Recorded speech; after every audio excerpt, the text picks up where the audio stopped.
Family that races together stays together. We'll find out if there's any truth to that. Well, hopefully they don't get too together out there. Just help each other out. Pace car is off the racetrack. We're about to kick off the 2009 ARCA RE/MAX Series season. Green flag in the air. We're underway. Up through the gears, Justin Lofton looks like he got a good start. Alec Owens on the outside. With these restricted engines, it's going to take about a lap, maybe even a lap and a half to get these cars up to full speed.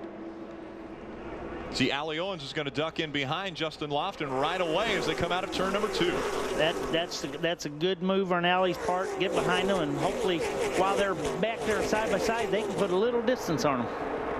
What a great shot there as these guys come and gals come down the back straightaway towards turn number 3. There was a good shot right there, Phil. You talked about when they come at you, but you'll notice now there are 2 yellow lines on the bottom of this racetrack. Everybody in the world that drives a car knows what 2 yellow lines mean. You don't cross them. Do not pass. You do not pass. You cannot advance your position below that yellow line. That is the rule, and that is what they are sticking to here at Daytona. It's what they need to stick to. I mean, it's a good rule. We had some crazy things go on in years past with cutting down, coming out of the tri-oval and using that little sharp straightaway to go underneath someone there, and not good. That's side-by-side racing for 4th right now. We're starting to see a little bit of a pack pull out there in front. Those 3 cars, if they continue to run together, I'm sure they're going to get caught by the pack behind them, but they're still working well together early on. But they really are, and they're running single file right now, and that's important. There's no sense. Obviously, when you get side by side like there, you see Bobby Gerhart, that 5-car white and black on the outside. You know, things can happen. You get cars loose on the inside, so anytime you can run single file like that, you're way better off. Saw Brian Scott in the 8. He's trying to move up on the bottom of the racetrack. He's running 4th right now, behind Joey Logano. And those 2 guys are teammates, remember, both out of Venturini Motorsports Stable. Riding along with Patrick Sheltra. That's what it looks like from the top of one of these race cars, going upwards of 190 miles an hour around this racetrack. See Joey Coulter, that 16 car on the outside. That's Terry Jones, that 30 right in front of him. There's Brian Fisher's on board. You see Bobby Gerhart, 5-time winner. They're battling for the 8th position right now. Looks like everybody's giving each other a little bit of room here to start this race. It looks bumpy still. I mean, Ken, you're on the racetrack. It seems like it's a bumpy racetrack. There's a lot of bumps here at Daytona. They've been here as long as I've been here, and down in the bottom part of 3 and 4, you see some of the dark spots in 3 and 4, and especially in 1 and 2. Those are actually places that that's the dips in the track where the cars kind of slide over there. They don't wear up that part of the racetrack. Is that one of the biggest concerns, making sure you don't bottom out at these speeds? Well, it's definitely something that we fight. We try to run the car as low as we possibly can to get the smaller profile to make the car go faster, less stuff in the air. But when you do that, you bottom out. These guys have had some practice on this racetrack, and ladies, and they had a test here in December, but never have they had this many cars running together at the same time. Looked like somebody got real high off the corner right of your screen. It looked like he made a little bit of contact with a wall coming off turn number 4. Not sure who that was, but it looked like he slid up, just maybe brushed the outside wall. The car behind him did a good heads up too and shot the gap on the inside. I know there wasn't much room, but he did shoot the gap good. There's Frank Kimmel on the inside of that 20. Ooh, a little smoke out of that car. Smoke coming out of the 44 of Kimmel. Watch this replay. Watch that right there now. Watch that 20 car. That's the car that got up against the wall. As you mentioned, that guy. Ooh, that's probably where that smoke's coming from for Frank Kimmel. He probably has a tire rub right now. Right rear. The 21 of Eddie Sharp Racing's driver, Steve Arpin. We see Kimmel still trying to hug that yellow line, stay right on the bottom of the racetrack. Right behind him, the 4 of Ken Weaver. That's a 47 of Peyton Sellers, and the Jigaloo car right behind Frank Kimmel.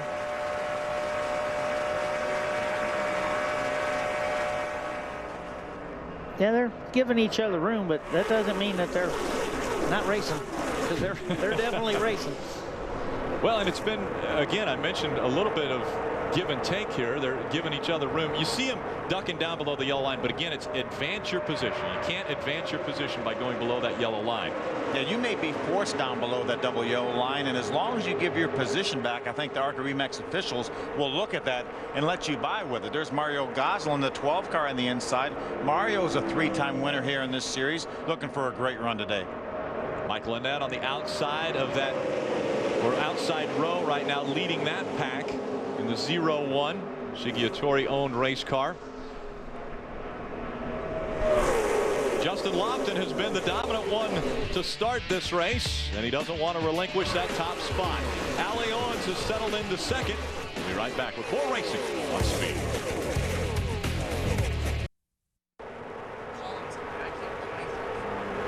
Welcome back. Lucas Oil Slick Miss 200 from Daytona International Speedway in Daytona Beach, Florida. The field continuing to work their way around this 2.5-mile super speedway. Today's aerial coverage is brought to you by DirecTV. Now get over 130 of your favorite channels in HD only on DirecTV.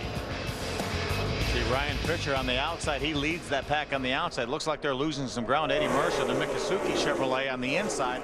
That 51 car going by. We had a very close call when we went away to commercial break.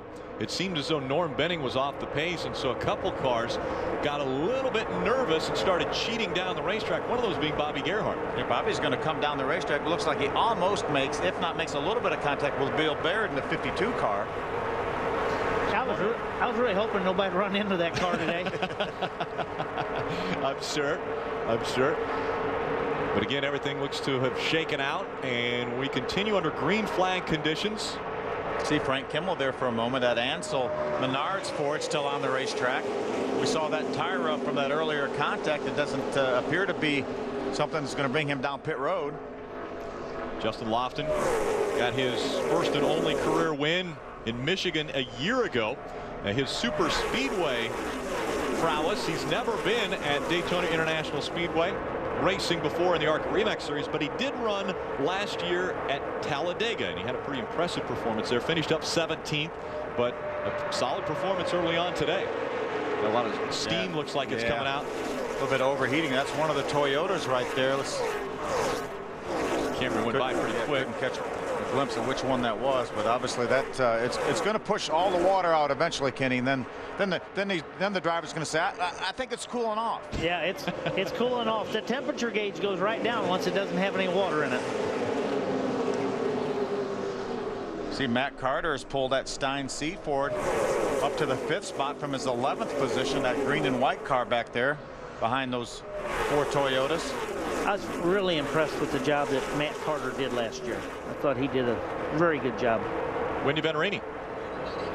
Well, Brian Scott, who currently runs 4th out there, does have a game plan for here at Daytona. His teammates today, Joey Logano in the 25 and also the 15 of Ryan Fisher. Their goal was to try and stick together out on the racetrack, stick together on pit road. Keep in mind, Brian Scott raced in the ARCA series in the past.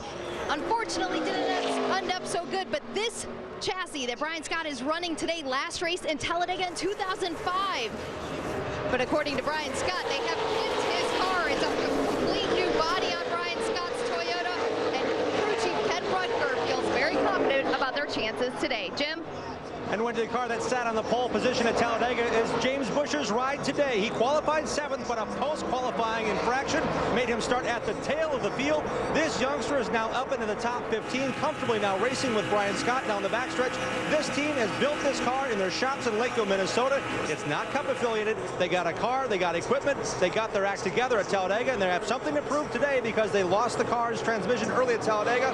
Vengeance on their mind from the back. He has advanced the most positions thus far in this race. Yeah, that's a great team led by Kevin Sawinski, a great race car driver in his own right. And we caught a glimpse of the 81 of Craig Ghost down on pit road. That's the car that we saw with all the steam coming out. That's one of the 3 Eddie Sharp cars, or actually 4 Eddie Sharp cars led by Patrick Donahue. That particular car, tough break for Craig Ghost.